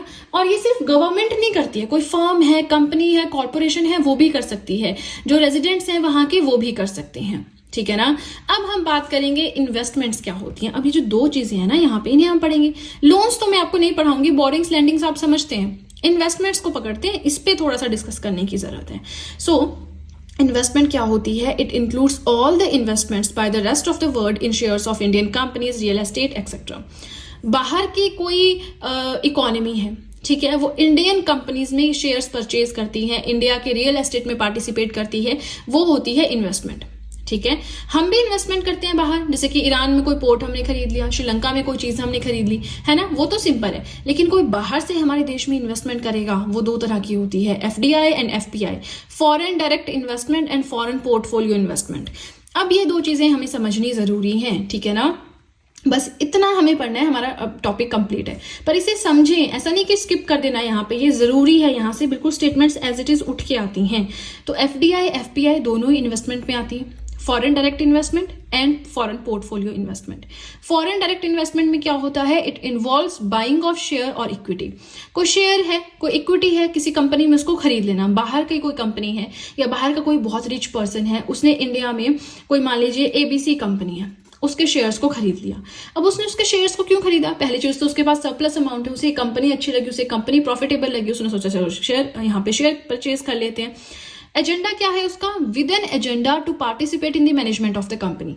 अब क्योंकि उसने शेयर्स परचेज कर लिए हैं, अब उसका स्टैंड हो गया है मैनेजमेंट में, अब वो जो चाहेगा वहां पे जो मैटर्स है उसमें अपना कंट्रीब्यूशन दे सकता है कि हाँ जी मुझे ये चीज नहीं यही सही लगती है, डिस्कशन कर सकता है, एनुअल मीटिंग्स में पार्टिसिपेट कर सकता है ना। एफडीआई होती है लॉन्ग टर्म के लिए। अब शेयर्स परचेज कर लिए तो जब तक बेचेगा नहीं तब तक वो मैनेजमेंट में इंटरफेयर कर सकता है। And investment is generally more than 10% company shares. और यहाँ पे एफडीआई के अंदर जो इन्वेस्टमेंट होती है वो कम से कम 10% तो होती ही होती है, उससे ज्यादा ही होती है बल्कि। और ट्रांजेक्शन्स होती हैं प्राइमरी मार्केट में। अब प्राइमरी मार्केट यानी कैपिटल मार्केट दो तरह की होती है, प्राइमरी एंड सेकेंडरी। तो ये मैंने आपको फाइनेंशियल मार्केट्स में पढ़ाया है। मेरा कैपिटल मार्केट की एक वीडियो है यूट्यूब पे, Indian economy hand written notes की प्लेलिस्ट में, वहां पे जाके देखिए प्राइमरी मार्केट क्या होती है। ठीक है, आपको इतना बता देती हूँ कि कंपनी और इन्वेस्टर के बीच में डायरेक्टली डीलिंग होती है इसमें। ठीक है, एफपीआई की बात करें, it stands for foreign portfolio investment. इसमें क्या होता है? It involves both share and debt market. Share market भी है और लोन लेने वाली मार्केट भी इसमें है। इसका ऑब्जेक्टिव है to make profits and short term gains. Short term gains, थोड़ा बहुत पैसा कमाओ और निकलो वहां से, ये इनका काम है। शॉर्ट टर्म इनका रहता है। ये मेनली हमारा ट्रांजेक्शन सेकेंडरी मार्केट में होती है, जिसे स्टॉक मार्केट भी बोलते हैं, स्टॉक एक्सचेंजेस भी बोलते हैं। कोई स्टॉक खरीदा, उसका प्राइस बढ़ गया, उसको बेचा, पैसा कमाया और निकल लिए, ये हो गई फॉरेन पोर्टफोलियो इन्वेस्टमेंट। ठीक है ना। अब कैपिटल मार्केट दो तरह की होती है, प्राइमरी एंड सेकेंडरी। सेकेंडरी में इन्वेस्टर और इन्वेस्टर के बीच में ट्रांजैक्शन होती है। एफडीआई में कंपनीज यानी फर्म्स यानी गवर्नमेंट और इन्वेस्टर के बीच में ट्रांजैक्शन होती है।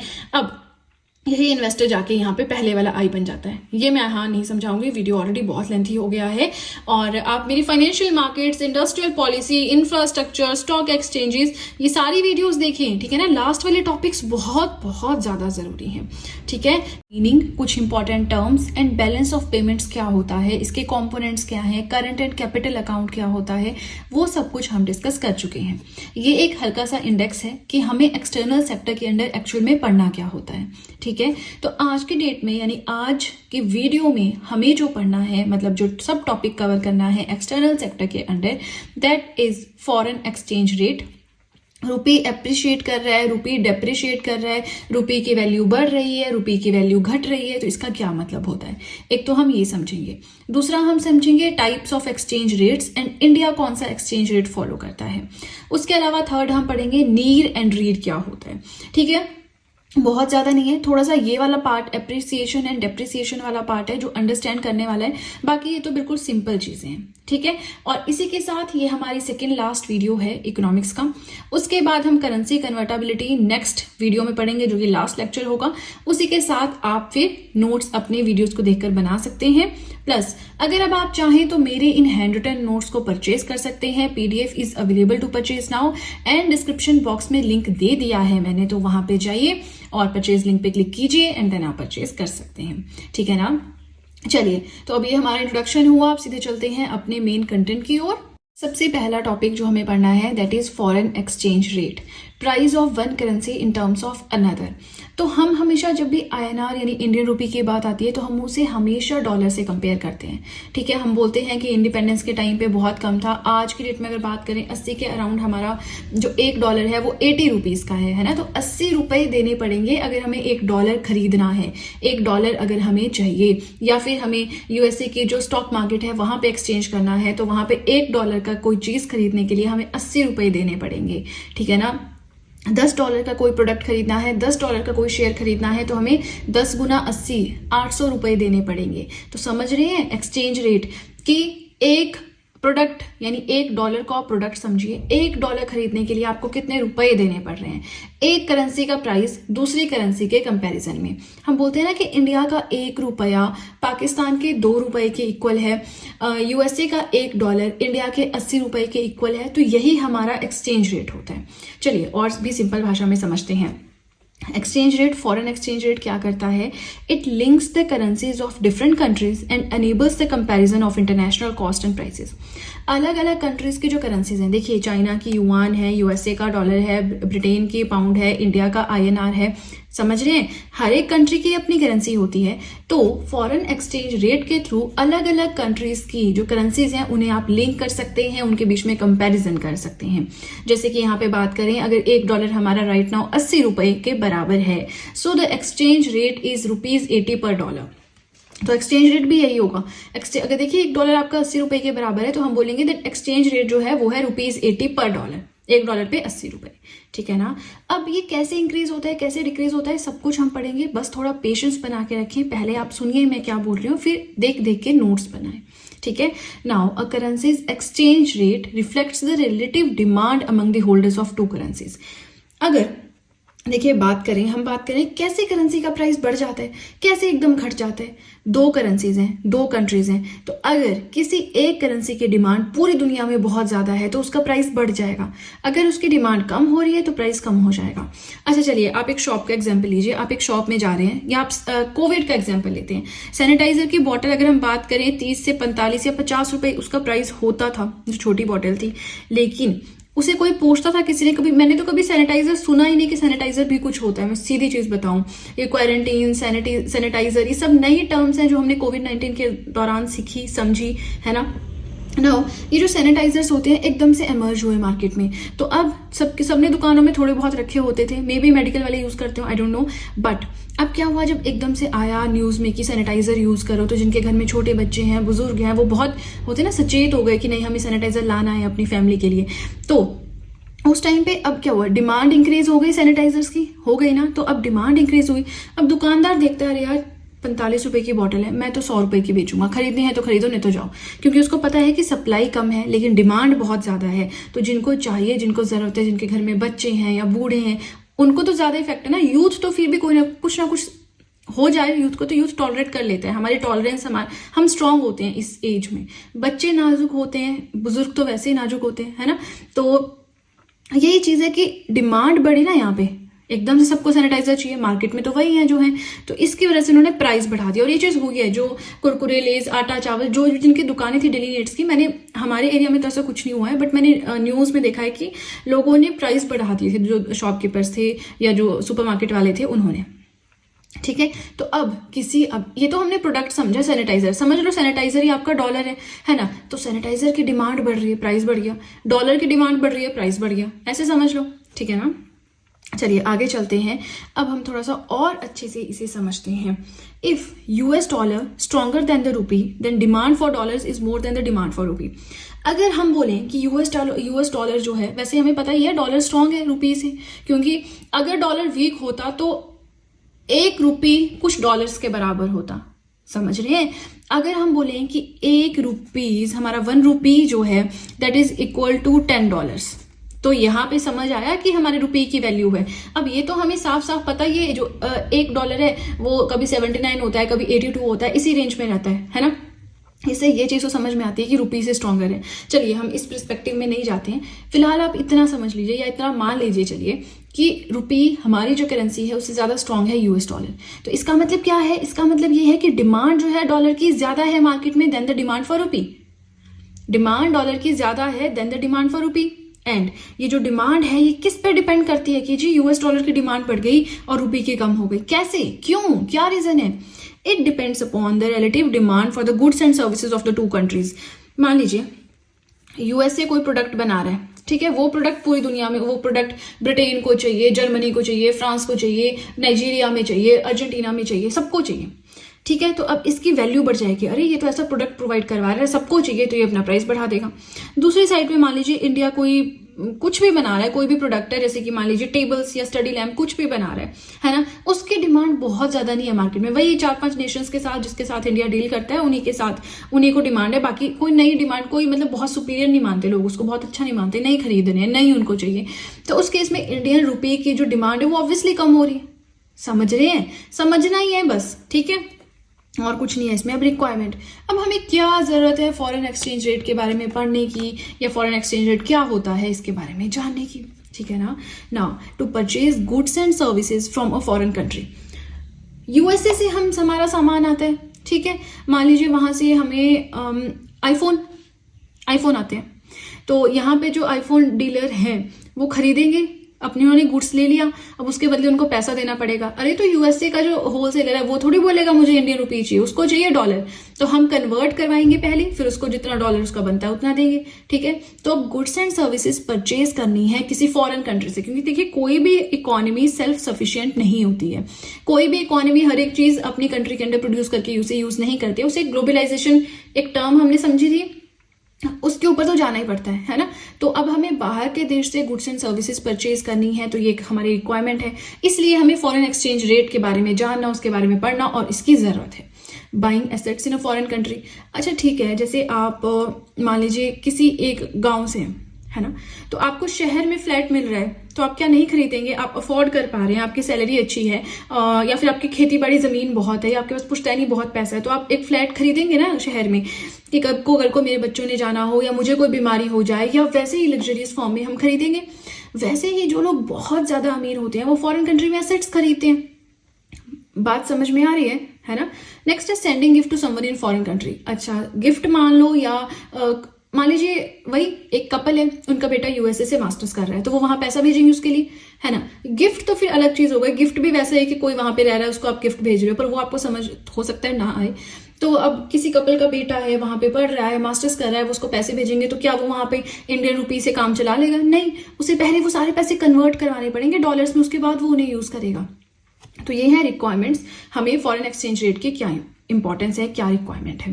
फिर आता है फॉरेन एक्सचेंज मार्केट। अब एक मार्केट भी तो होगी ना, जहां पे आप करेंसी, आप इंडियन रुपीज को ले जा रहे हो और फिर वो आपको उसके बदले डॉलर दे रहा है, तो इसकी जो कोई मार्केट भी तो होगी ना, and that market is known as forex, foreign exchange market, forex, ठीक है। Now it is a market where the currencies of various countries are bought and sold.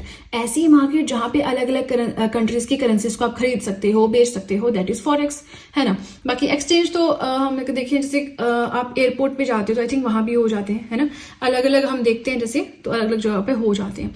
अब ये तो हो गया हमारा फॉरेन एक्सचेंज रेट। अभी देखिए और भी बहुत सारी चीजें पढ़नी है, ऐसा मत सोचना यही है। ये वीडियो हमारी सेकेंड लास्ट वीडियो है, लेकिन थोड़ी सी लेंथी हो सकती है, क्योंकि NEER, REER, types of exchange rates, foreign exchange rate, बहुत सारी चीजें हमें इसके अंदर पढ़नी है, ठीक है ना। चलिए अगेन, आप चाहें तो अब इकोनॉमिक्स के नोट्स परचेज कर सकते हैं, परचेज लिंक डिस्क्रिप्शन बॉक्स में है। और अब सीधे चलते हैं अपने नेक्स्ट पेज की ओर। अब हम जानेंगे कि रुपी डेप्रिशिएट कर रहा है, रुपी एप्रिशिएट कर रहा है, इसका मतलब क्या है, ठीक है। तो एक एग्जाम्पल से बहुत अच्छे से हम समझेंगे, बस ध्यान से अभी नोट्स बनाना बंद कर दें और ध्यान से सुने जो मैं पढ़ा रही हूँ। एक डेट ले ली, हिपोथेटिकल डेट 1 जनवरी 2022। माना कि इस दिन हमें $1 75 रुपीज का पड़ रहा है, 75 रुपीज हमें देने पड़ेंगे, अपनी जेब से निकालने पड़ेंगे अगर हमें $1 परचेज करना है। अब डॉलर से कंफ्यूज नहीं होना, डॉलर क्या है, डॉलर करेंसी है, छोड़ दीजिए। मान लीजिए एक प्रोडक्ट है, एक शैम्पू की बॉटल है जो आपके 75 रुपए की आ रही है मार्केट में, ठीक है। अब यही 75 रुपए जो है, इसे हम एक्सचेंज रेट बोलेंगे $1 के लिए, ठीक है ना। तो अब हम $1 यानी कि हमें एक शैम्पू की बोतल चाहिए, वो है 75 रुपीज की, 1 जनवरी 2022 को। चलिए ठीक है, ले लिया, हो गया काम, ठीक है, आगे चलते हैं। अब आ गया 1 मार्च 2022, जनवरी, फरवरी, मार्च, तो 2 महीने हो गए, ठीक है। अब हमें फिर से हमारा शैम्पू खत्म हो गया, हमें फिर से शैम्पू की बोतल लेनी है। इस बार जब हम मार्केट में गए तो हमने देखा कि 80 रुपए, अरे यही शैम्पू की बोतल मैंने 2 महीने पहले ली थी, तब तो 75 रुपीज की थी, अब ये 80 रुपए की हो गई। मतलब जो रुपये की वैल्यू है वो डेप्रिशिएट हो गई, वो कम हो गई। पहले वही बॉटल मुझे 75 रुपए की मिलती थी, ठीक है, अब वही बॉटल मुझे 80 रुपए की मिल रही है, मतलब मुझे तो 5 रुपए का नुकसान हो रहा है ना। इस टाइम इस अच्छा तो मैंने 4-5 बॉटल्स तभी उठा ली होती, ये तो मुझे नुकसान हो रहा है। तो अब रिप्लेस कर दे शैम्पू को डॉलर से, ठीक है, वापस हम डॉलर पे आ गए। तो अब $1 80 रुपए का है, इसका मतलब रुपये की वैल्यू डेप्रिशिएट हो गई। 5 रुपए हमें फालतू देने पड़ रहे हैं, 5 रुपए हमारे ज्यादा लग रहे हैं, मतलब वैल्यू कम हो गई ना, ज्यादा रुपए देने पड़ रहे हैं एक चीज के जिसके लिए हमें पहले कम देने पड़ते थे, मतलब रुपये की वैल्यू डेप्रिशिएट हो गई, मतलब purchasing power of rupee decreased. जो खरीदने की क्षमता थी रुपए की वो कम हो गई है। पहले 75 का शैम्पू आ रहा था, अब 80 का शैम्पू आ रहा है, ठीक है। अब जब एक चीज डेप्रिशिएट होती है, दूसरी एप्रिशिएट होती है, कैसे? यहाँ पे रुपये की वैल्यू डेप्रिशिएट होगी, परचेजिंग पावर कम हो गई। इसी सिंगल सिचुएशन में दो एस्पेक्ट्स होते हैं। दूसरा क्या है? डॉलर एप्रिशिएटेड, रुपये घट गया लेकिन डॉलर तो बढ़ गया ना। पहले आपकी शैम्पू की बॉटल 75 रुपए की थी, ठीक है, अब वही शैम्पू की बॉटल 80 रुपए की होगी, मतलब 5 रुपए फायदा हो रहा है शैम्पू बनाने वाले को। वैसे ही 5 रुपए फायदा हो रहा है डॉलर वाले को, जिसके पास डॉलर है। तो यहाँ पे डॉलर की वैल्यू एप्रिशिएट हो गई and purchasing power of dollar have been increase now. समझ आ गया?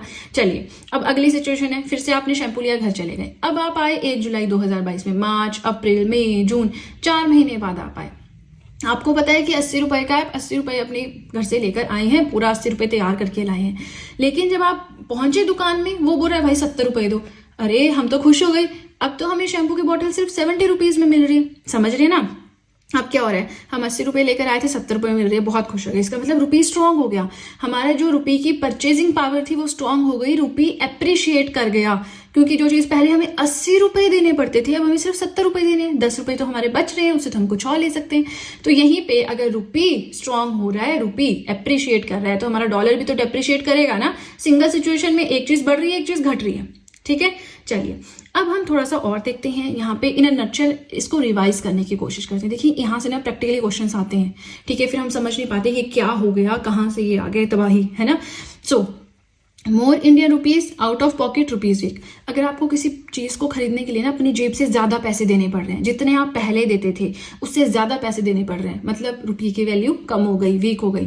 लेकिन उसी चीज को खरीदने के लिए अब आपको कम पैसे देने पड़ रहे हैं, अपनी जेब से कम पैसे निकालने पड़ रहे हैं पहले के कंपैरिजन में, मतलब रुपये की वैल्यू स्ट्रांग हो गई, ठीक है। तो उल्टा याद रखना है, ज्यादा पैसे कम परचेजिंग पावर, कम पैसे ज्यादा परचेजिंग पावर। समझ रहे हैं?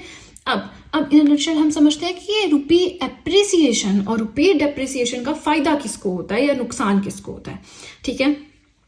हमने देखा रुपये डेप्रिशिएट किया जब $1 80 रुपए का था। चलिए एग्जाम्पल में चलते हैं, यहां हमने पूरी कहानी पढ़ ली, अब कहानी फिर से रिवाइज नहीं करवाऊंगी, ठीक है। $1 जब 80 रुपए का हुआ था, रुपये डेप्रिशिएट किया था, ठीक है। अब इसी को हम उठाएंगे यहाँ पे। $1 जब 80 रुपए का था, more money out of pocket, हमारी जेब से ज्यादा पैसे जा रहे थे, पहले 75 रुपए जाते थे, अब 80 रुपए जा रहे थे।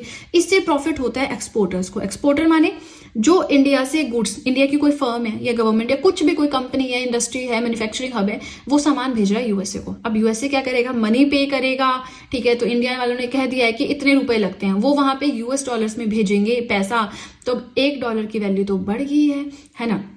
इन्होंने कहा था पहले कि हाँ हमारे 80 रुपए लगते हैं या हमारे 85 रुपीज लगते हैं, वो डॉलर उस हिसाब से बेचेंगे। लेकिन आते आते जिस टाइम इन्होंने बोला था उस टाइम पे डॉलर की वैल्यू 75 थी, और जिस टाइम पहले उन्होंने सामान रिसीव किया, सामान क्रॉस चेक किया, पूरा लोड हो गया, बैलेंस ऑफ पेमेंट अपना बना लिया, जब वो पैसे भेजने लगे एकदम से 75 से 80 हो गया।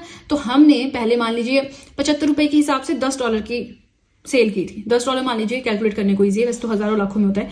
तो हमारे पास आने थे 750।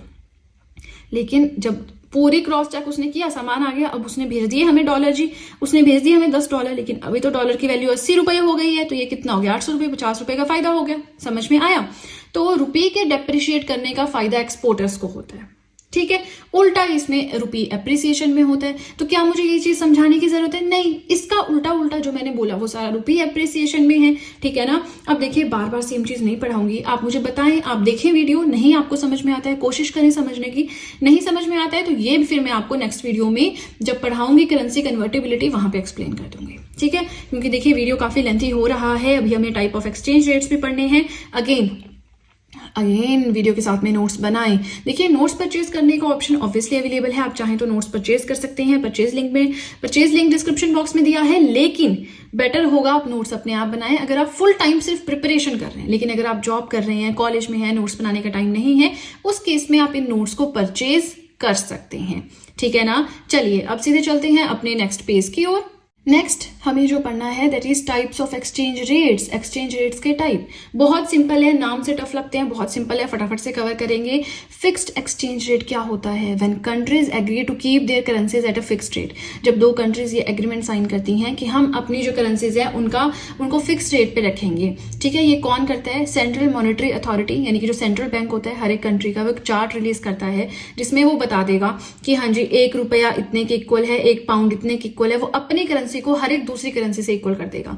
जैसे फॉर एग्जांपल अगर आरबीआई करता है तो वो बता देगा 1 रुपीज कितने पाउंड के इक्वल है, 1 रुपीज कितने यूरो के इक्वल है, 1 रुपीज कितने युआन के रिलेटेड है, 1 रुपीज कितने डॉलर के रिलेटेड है ना। तो वो सब कुछ वो बता देगा। तो वो हो गया फिक्स्ड एक्सचेंज रेट, जिसमें फिक्स है, ना वो कम होगा ना ज्यादा होगा, वो फिक्स ही रहेगा। ठीक है जी। इसमें रूल होता है सेंट्रल बैंक का। इंडिया इसको फॉलो नहीं करता, ठीक है, इंडिया की उसमें नहीं आना है आपने। Now, second type of exchange rate is floating exchange rate. Exchange rate decided by the market forces of demand and supply. ये जो एक्सचेंज रेट है ना, ये मार्केट फोर्सेस जो है डिमांड एंड सप्लाई की उस पर डिपेंड करता है। डिमांड बढ़ी तो रेट बढ़ गया, सप्लाई घटी उस हिसाब से। ठीक है, ये कंसेप्ट मैंने आपको भी समझाया भी था डिमांड एंड प्राइस का। सैनिटाइजर वाला कंसेप्ट वही है यहाँ पे। ठीक है, कोविड सैनिटाइजर्स वही एग्जाम्पल मैंने यहाँ भी लिया हुआ है। Now the monetary authority never intervenes to influence the exchange rate. जो भी मॉनेटरी अथॉरिटी होती है ना, ठीक है, किसी भी कंट्री की, वो इसमें कभी इंटरफेयर नहीं करती है। डिमांड बढ़ रहा है, प्राइस बढ़ रहा है, सप्लाई जीरो है, चलने दो सब कुछ जैसे चल रहा है, कोई मतलब नहीं है, नॉर्मल है ना। नाउ डिमांड बढ़ रही है किसी चीज की तो प्राइस भी बढ़ेगा, सप्लाई है नहीं, so normal demand would never have increased. अगर सप्लाई नॉर्मल रही होती, सप्लाई आ रही है पीछे से, ठीक है ना, तो डिमांड नहीं बढ़ती। देखिए मान लीजिए कोई चीज है, कोई आप शैम्पू यूज कर रहे हैं, उसकी खुली सप्लाई आ रही है मार्केट में, ठीक है, तो अब क्या किसी दुकानदार की इतनी हिम्मत है कि उस पर प्राइस अगर 500 रुपए लगाए आपसे 510 रुपए भी ले ले? नहीं हिम्मत है। उसको पता है, अच्छा दुकानदार को पता है कि अगर मैंने इसको महंगा दिया किसी और दुकान में जाके ले लेगा, वो तो 500 का देगा, वहां भी नहीं देगा, 10 दुकानें वहां कोई ना कोई तो 500 का देगा, उससे ले लेगा। इसलिए उनको 500 की जगह कई बार 490 480 भी देना पड़ता है कि अपना कस्टमर बनाए रखना है। चलिए वो तो अलग चीज है, बट अगर सप्लाई नॉर्मल हो तो फिर डिमांड एंड प्राइस नहीं बढ़ते इतने ज्यादा। ठीक है, नाउ डॉलर इंक्रीज होता है, क्योंकि प्राइस इंक्रीज होता है, समझ रहे हैं ना। डॉलर की डिमांड, प्राइस, सप्लाई सब इंटर रिलेटेड है। ठीक है, तो मुझे नहीं लगता इसमें समझाने की जरूरत आपको और आनी चाहिए। Now the last but not the least is managed floating rate system. ये क्या होता है? देखिए इंडिया में फॉलो होता है। इसमें क्या होता है, central bank will come into the picture when, जब बैंड से इधर उधर हो जाए। अब मैंने ये क्या कह दिया, ये जो मैनेज फ्लोटिंग रेट सिस्टम है ना, ये फिक्स्ड एंड फ्लोटिंग का मिक्स है जो इंडिया फॉलो करता है। इसमें एक बैंड है, चलिए एग्जांपल से समझाती हूँ। $1 रहता है आपका 80 रुपए के आसपास। अब इंडिया ने क्या डिसाइड किया हुआ, मतलब जो यहाँ का सेंट्रल बैंक है उसने डिसाइड किया है कि 77 से 83 तक अगर ये फ्लक्चुएट होता रहेगा, $1 77 से 83 रुपीज तक चलता रहेगा, तो मैं इंटरवीन नहीं करूंगा, हम लोग इंटरवीन नहीं करेंगे, सेंट्रल बैंक ऐसा बोलता है। लेकिन 77 से अगर कम हुआ, यहाँ पे 77 से कम हुआ या फिर 83 से ज्यादा हुआ, तो फिर सेंट्रल बैंक आएगा, वो तो देखेगा भाई ये तो वैल्यू बहुत घट गई इंडियन रुपी की, या वैल्यू बहुत बढ़ गई इंडियन रुपी की, कंट्रोल करो। तो कैसे कंट्रोल करेगा, वो एक बिल्कुल अलग मैकेनिज्म है। वो अपने पास, उसके पास फॉरेक्स रिजर्व होता है। हर एक सेंट्रल बैंक के पास जो है दूसरी कंट्रीज का एक रिजर्व होता है, वो उस रिजर्व को रिलीज करेगा जिससे कि हम कंट्रोल कर लें पूरा सिस्टम जो चल रहा है। ठीक है, इतना नहीं समझना, बस एक ही सेंट्रल बैंक उस टाइम पे इंटरवीन करता है कंट्रोल करने के लिए। ठीक है जी, तो टाइप्स ऑफ एक्सचेंज रेट पढ़ लिया। अब आगे क्या पढ़ना है, नीर और रीर से एक टॉपिक है जहां से क्वेश्चन आई थिंक यूपीएससी में आया भी था, है ना, तो हम उसको थोड़ा सा डिस्कस करते हैं। वो भी बिल्कुल सिंपल है, उसमें भी बहुत डेप्थ में नहीं जाएंगे, बहुत डेप्थ तो बहुत हाई हो जाएगा, बट थोड़ा सा समझना जरूरी है। ठीक है, अगेन वीडियो पसंद आए तो लाइक जरूर कीजिएगा। हाँ, और सीधे चलते हैं अपने नेक्स्ट पेज की ओर। अब आपको जो स्क्रीन पे दिखाई दे रहा है, ये 2 चीजें हम पढ़ेंगे एंड देन हमारा video complete. I know video बहुत लेंथी हो गया है आप लोगों के लिए, बट पढ़ना तो पड़ेगा ना। सो नीर stands for nominal effective exchange rate. Exchange rate तो आप समझ ही चुके हैं, बढ़िया से हमने पढ़ लिया। अब नॉमिनल इफेक्टिव एक्सचेंज रेट क्या होता है? It is a index that measures the change in the foreign exchange rates.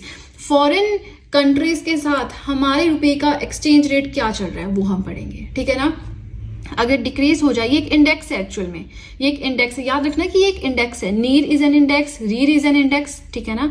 तो जब डिक्रीज हो जाता है इस इंडेक्स में, तो वो डिनोट करता है डेप्रिसिएशन इन इंडियन रुपी, कि इंडिया की जो करेंसी है INR वो भी घट रहा है, कम हो रहा है। लेकिन अगर नीर, ये जो इंडेक्स है, ये इंक्रीज हो जाए, इसका मतलब एप्रिसिएशन इन रुपीज वैल्यू, मतलब इंडियन रुपी भी बढ़ रहा है। इंडेक्स नीर कम तो रुपये भी कम, नीर ज्यादा तो रुपये भी ज्यादा, इतना समझ लो। अब ये क्या है, ये एक बास्केट है, ठीक है, इसमें 36 करेंसीज हैं, ठीक है। अब वेट के हिसाब से एक्सपोर्ट इंपोर्ट होता है। चलिए, ये मैंने क्या कह दिया, मान लीजिए एक हमारी कंट्री है चाइना, एक हमारी कंट्री है जर्मनी, ठीक है। तो 2 का एग्जाम्पल लेते हैं, ठीक है। तो इसमें ऐसी 36 करेंसीज आती हैं, ऐसी करेंसीज जिनके साथ हमारा मोस्ट ऑफ द ट्रेड होता है। अब मान लीजिए इंडिया का ट्रेड है चाइना के साथ बहुत ज्यादा, लेकिन जर्मनी के साथ बहुत कम है, तो यहाँ पे इस इंडेक्स के अंदर वेटेज जो है जर्मनी के रिस्पेक्ट में चाइना की बहुत ज्यादा होगी, जर्मनी की बहुत कम होगी चाइना के रिस्पेक्ट में। समझ रहे हैं? किसी कंट्री के साथ आप कितना व्यापार करते हैं, कितना ट्रेड करते हैं, उसी एक्सपोर्ट इंपोर्ट के हिसाब से वेटेज दी जाती है इन करेंसीज को, फिर इंडेक्स बनाया जाता है। यहाँ पे इंडिया के ट्रेडिंग नेशंस की करेंसीज होती है। ये बहुत दिमाग नहीं लगाना, क्योंकि देखिए बहुत ही घिसे पिटे और घुले हुए टॉपिक्स हैं ये, है ना। इतना सा समझ लो जितना सा एग्जाम में आता है। फुल फॉर्म समझ लिया, इंडेक्स है ये समझ लिया। नीर का क्या रिलेशनशिप है इंडियन रुपी के साथ? डायरेक्ट रिलेशनशिप है। नीर का इंडेक्स कम होगा तो रुपी की वैल्यू कम होगी, इंडेक्स बढ़ेगा तो वैल्यू बढ़ेगी। इसमें टोटल 36 करेंसीज जो है उसकी एक बास्केट है ये, ठीक है। और वेटेज कितना ट्रेड हो रहा है किसी कंट्री के साथ, उसकी वेटेज के हिसाब से यहाँ पे करेंसीज को जो है इंपॉर्टेंस दी जाती है। So amount of domestic currency needed to purchase foreign currency. कितनी डोमेस्टिक करेंसी हम खर्चे हैं कि हमें फॉरेन करेंसी परचेज करनी पड़ेगी? 80 रुपए खर्चने पड़ेंगे तब $1 मिलेगा, ठीक है। ₹1 खर्चना पड़ेगा तब ₹2 पाकिस्तानी रुपये मिलेगा। समझ गए ना। अब इसमें हम करेंसी के बारे में जानते हैं कि करेंसी बढ़ रही है या घट रही है, वो हमें नीड से पता चलता है। वेटेज हमें यहाँ पे देते हैं ट्रेडिंग के हिसाब से, किसके साथ व्यापार ज्यादा है, किसके साथ व्यापार कम है, ठीक है। अब अगर आपको इन डिटेल जानना है मुझे बताएं, मैं साथ में एक वीडियो बना दूंगी, जो नेक्स्ट मेरी वीडियो होगी उसमें ऐड कर दूंगी, बट मुझे लगता है ये खुद में ही बहुत इनफ है ना। फिर आता है रीर। हेयर फुल फॉर्म तो रट लो, इंडेक्स है रट लो, रिलेशनशिप क्या है डायरेक्ट है रट लो, करेंसीज 36 हैं वो समझ लो। नीर एप्रिसिएशन डेप्रिसिएशन करेंसी का बताता है, ट्रेडिंग की वेटेज बताता है, बस ये इससे ज्यादा नहीं आता। रीर क्या होता है? Real effective exchange rate. नीर था नॉमिनल इफेक्टिव एक्सचेंज रेट, रीर है रियल इफेक्टिव एक्सचेंज रेट। ये नीर ही है but adjusted for inflation, inflation को मिला के, ठीक है ना। अब इन्फ्लेशन के टाइप्स वो सब पढ़ा रखा है मैंने, वो नहीं हम पढ़ेंगे, ठीक है। हम इकोनॉमिक्स के अंदर पढ़ रहे थे एक्सटर्नल सेक्टर के बारे में। ये हमारा इस टॉपिक का और इस सब्जेक्ट का लास्ट वीडियो है, मतलब इकोनॉमिक्स इसी के साथ कंप्लीट होता है, ठीक है। आज हमें पढ़ना है करेंसी कन्वर्टिबिलिटी। आगे चलने से पहले आपको इन्फॉर्म करना चाहूंगी कि अगर अब आप चाहें तो इन इकोनॉमिक्स के हैंड रिटन नोट्स के PDF परचेज कर सकते हैं। परचेज लिंक मैंने डिस्क्रिप्शन बॉक्स में दिया हुआ है, ठीक है। पूरी की पूरी इकोनॉमिक्स उसमें अच्छे से थ्रू हैंड रिटन नोट्स मैंने पढ़ाई है। तो वो स्टूडेंट्स जो कॉलेज में हैं, साथ में तैयारी कर रहे हैं, जिनके पास पूरा टाइम नहीं है नोट्स बनाने का, ये नोट्स उनके लिए हैं। और जो स्टूडेंट्स बिल्कुल फुल टाइम सिर्फ प्रिपरेशन ही कर रहे हैं, उनके लिए बेटर होगा कि वो वीडियोस को देख देख के नोट्स बनाएं, ठीक है ना। क्योंकि अपने हाथ से बने नोट्स का थोड़ा मजा भी अलग होता है, समझ भी ज्यादा आता है, राइट। बट वो टाइम टेकिंग प्रोसेस है, तो अब आप जिस भी कैटेगरी में फॉल करते हैं उस हिसाब से नोट्स को यूज कर सकते हैं। हमें आज पढ़ना है कि करेंसी कन्वर्टिबिलिटी क्या होती है। तो नाम से लग रहा है करेंसी को कन्वर्ट करना है, किस में कन्वर्ट करना है, क्यों कन्वर्ट करना है, चलिए ये जान लेते हैं। So this is the ease of exchanging one currency for that of another nation's currency. एक देश की करेंसी को किसी दूसरे नेशन की करेंसी के साथ हम कितना इजीली कन्वर्ट कर सकते हैं, उसे हम बोलते हैं करेंसी कन्वर्टेबिलिटी। यहाँ से हम 80 रुपए लेकर जाएंगे तो USA जाके कितने इजीली हम उसे कन्वर्ट करा पा रहे हैं, उसे हम कितने इजीली $1 में चेंज करवा पा रहे हैं। So that is known as the currency convertibility. Second point है that an economy might allow its currency full और पार्शियल कन्वर्टिबिलिटी। अब किसी भी देश की इकोनॉमी जो होती है ना, वो डिसाइड करती है कि करेंसी को फुल कन्वर्टेबिलिटी मिलेगी या पार्शियल कन्वर्टिबिलिटी मिलेगी। वो कैसे, वो हम आगे चल के पढ़ते रहेंगे। अब देखिए करेंसी को कन्वर्ट करने की जरूरत क्या है, हम लोग इंडियंस हैं, इंडिया में रहते हैं, इंडियन रुपये को यूज करें। वो लोग बाहर जो जिस देश में रहता है वो अपनी उस कंट्री की करेंसी यूज करें। तो करेंसी को कन्वर्ट करने की जरूरत क्यों पड़ती है, पहले तो हमें ये समझ में होनी चाहिए। Now to settle import bills. मान लीजिए हमने कुछ इम्पोर्ट किया, हमने इम्पोर्ट किया चाइना से, ठीक है, वहां की करेंसी है युआन। तो अब अगर हमें चाइना को पेमेंट करनी है, पैसा देना है, उस चाइनीज फर्म को पैसा देना है जहां से हमने अपना सामान मंगवाया है, तो क्या हम उनको इंडियन रुपी देंगे? क्या उनके लिए इंडियन रुपी की कोई वैल्यू है? नहीं है। उनको तो अपनी करेंसी चाहिए ना जो वहां पे चलती है, उनको तो युआन चाहिए, ठीक है। नाउ अब इस केस में इंडिया और चाइना के बीच में एक मार्केट है जहां पे जाके हम क्या करेंगे, पे करेंगे, और वो मार्केट या वो प्लेस या वो लोकेशन क्या करेगी, उस पैसे को चेंज करेगी, इंडियन रुपी को चेंज करेगी युआन में, और जो मैन्युफैक्चरर था उसे युआन में पे करेगी। समझ रहे हैं ना। ऐसे ही अगर हम बात करें कि USA से हमने कोई सामान मंगवाया इंडिया, अब यहाँ पे मंगवाया तो हमें USA वालों को तो पैसे भी देने हैं, लेकिन क्या वो इंडियन रुपी एक्सेप्ट करेंगे? नहीं, उनको तो डॉलर में चाहिए क्योंकि वहां की करेंसी तो डॉलर है। इस केस में अब जो इंपोर्ट करवाता है, जो भी कंट्री इंपोर्ट करवाती है, ऐसा नहीं सिर्फ इंडिया इंपोर्ट करवाती है, हर एक कंट्री में इंपोर्ट भी होता है, एक्सपोर्ट भी होता है, तभी तो ट्रेड होता है ना।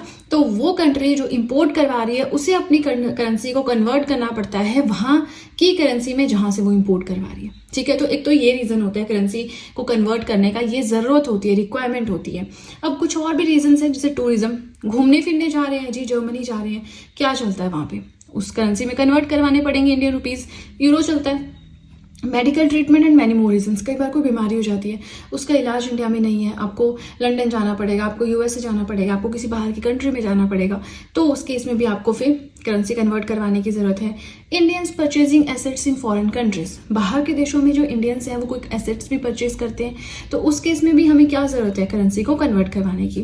Plus limit on the currency convertibility, अब ऐसा नहीं है कि आप जितना चाहें उतना पैसा जो है कन्वर्ट करवा लें, नहीं, लिमिट होती है करेंसी को कन्वर्ट करवाने के लिए, और वो लिमिट क्या होती है। यस आई नो, थोड़ा सा ये डेप्थ वाला टॉपिक है, ठीक है, तो अगर तो आप अच्छे से प्रिपेयर करना चाहते हैं, मतलब हर एक टॉपिक को छेड़ना चाहते हैं, तो उस केस में आप सुन सकते हैं। या फिर आपको लगता है कि नहीं बहुत डेप्थ में हो गए, करेंसी कन्वर्टेबिलिटी हमारे काम का नहीं है, तो आप इतना तो देखिए पढ़ना जरूरी है, इतनी तो समझ होनी जरूरी है, इस चीज को आप स्किप कर सकते हैं, ठीक है ना। अब ये जो करेंसी कन्वर्टेबिलिटी होती है इसे हम दो हेड्स के अंडर पढ़ते हैं, या दो तरह से डिवाइड कर सकते हैं। एक होता है करंट अकाउंट कन्वर्टेबिलिटी, एक होता है कैपिटल अकाउंट कन्वर्टेबिलिटी। अब अगर आपको याद होगा, अगर आप मेरी वीडियो शुरू से अभी तक देखते आ रहे हैं, तो हमने एक्सटर्नल सेक्टर के अंदर जो सेकेंड वीडियो थी उसमें पढ़ा था बैलेंस ऑफ पेमेंट्स के बारे में। फिर हमने जाना कि जो बैलेंस ऑफ पेमेंट्स है इसके कंपोनेंट्स हैं current account and capital account. Current account की अगर हम बात करें तो इसमें क्या आता है, गुड्स होती हैं, सर्विसेज होती हैं, इनकम्स है, ट्रांसफर पेमेंट्स है, उन सबका लेन देन आता है, करंट अकाउंट में आता है ना। तो अब हमें करंट अकाउंट कन्वर्टेबिलिटी पढ़ना है। So freedom to convert domestic currency into foreign currency for trade in goods and invisibles, ये चीज इसमें याद रखने वाली है, ठीक है ना।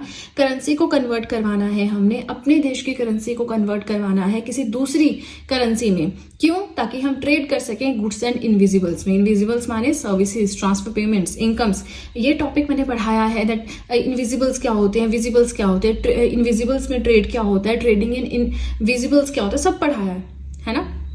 तो अब ये चीज जो है 1993 से चल रही है, और एक चीज इसमें से याद रखना, इसमें 100% कन्वर्टेबिलिटी पॉसिबल है, ठीक है ना। जितना आपने सामान लिया उतना आपको पे करना है, तो पूरा 100% इसमें चलता है, ठीक है। So freedom to convert domestic currency into foreign currency for trade in goods and invisibles is known as the current account convertibility. क्या कोई डाउट है, क्या कोई चीज ऐसी है जो आपको समझ में नहीं आई? ऐसा मुझे तो नहीं लगता होना चाहिए, है ना। अब आता है कैपिटल अकाउंट कन्वर्टेबिलिटी, ये थोड़ा सा ट्रिकी है, ठीक है ना, ये समझने वाला है, इसमें तो है ही कुछ नहीं। नाउ कैपिटल अकाउंट कन्वर्टेबिलिटी की हम बात करेंगे तो सबसे पहले हम एक ऐसी कमेटी के बारे में जानेंगे जो कि कैपिटल अकाउंट कन्वर्टेबिलिटी से रिलेटेड है, and that is SS Tarapur committee. अब जो छोटे लेवल के एग्जाम्स है ना, वहां पे ऐसे क्वेश्चन आएगा कि SS तारापुर कमेटी है किससे रिलेटेड है, कैपिटल अकाउंट कन्वर्टेबिलिटी से रिलेटेड है ना। लेकिन जो हाई लेवल के एग्जाम्स है वहां पे फिर ये कंसेप्ट पूछा जाएगा, ठीक है।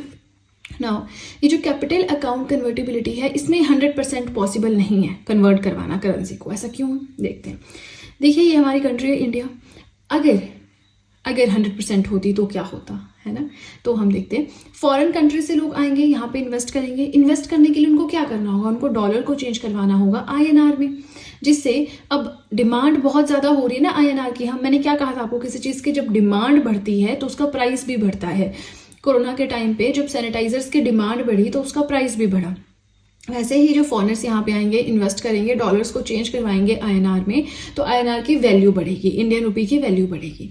अब मान लीजिए बहुत सारे फॉरेनर्स ने यहाँ पे इन्वेस्ट कर लिया, अब मान लीजिए कोई क्राइसिस हो गया, कुछ भी इशू हो गया, जैसे यूक्रेन क्राइसिस हुआ था, अभी रशिया यूक्रेन वॉर चली थी, क्राइसिस हुए थे, तो उस टाइम पे ये चीज़ इंडिया पे भी इम्पैक्ट पड़ा है कि ऐसे अब क्या होगा। मान लीजिए कोई भी ऐसा क्राइसिस हुआ, तो मैंने जस्ट आपको एग्जांपल दिया, कुछ भी क्राइसिस हो जाता है तो उस केस में अब जितने भी फॉरेनर्स हैं वो सोचेंगे यार क्राइसिस। अब देखिए कोरोना के टाइम पे क्या हुआ था, सब लोगों ने पैसे खर्चने बंद कर दिए थे, थोड़ा थोड़ा पैसे बचा रहे थे कि देखिए जो गवर्नमेंट एम्प्लॉयज उनकी सैलरीज भी कट रही थी, जो प्राइवेट ओनर्स थे उनका तो काम ही बिल्कुल ठप हो गया था, है ना। अब जो ऑनलाइन चल रहे थे वो अलग चीज़ है, जो वर्क फ्रॉम होम कर रहे थे उनका चला हुआ था काम।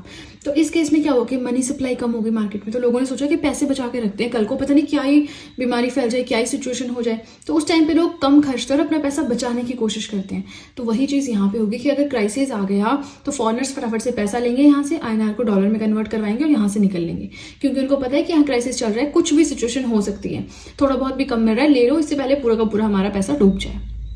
यहाँ पे क्या हो रहा है, INR को फिर से कन्वर्ट करवा रहे हैं डॉलर में और डॉलर लेके निकल रहे हैं। तो यहाँ पे डॉलर की वैल्यू बढ़ गई क्योंकि डॉलर की डिमांड बढ़ गई और INR की वैल्यू फिर डिक्रीज हो गई। अब ये थोड़ा बहुत नहीं होता, जब बहुत सारे फॉरेनर्स यहाँ पे आते हैं, बाहर से इन्वेस्ट करते हैं, तब तो बहुत अच्छा लगता है INR की वैल्यू बढ़ रही है।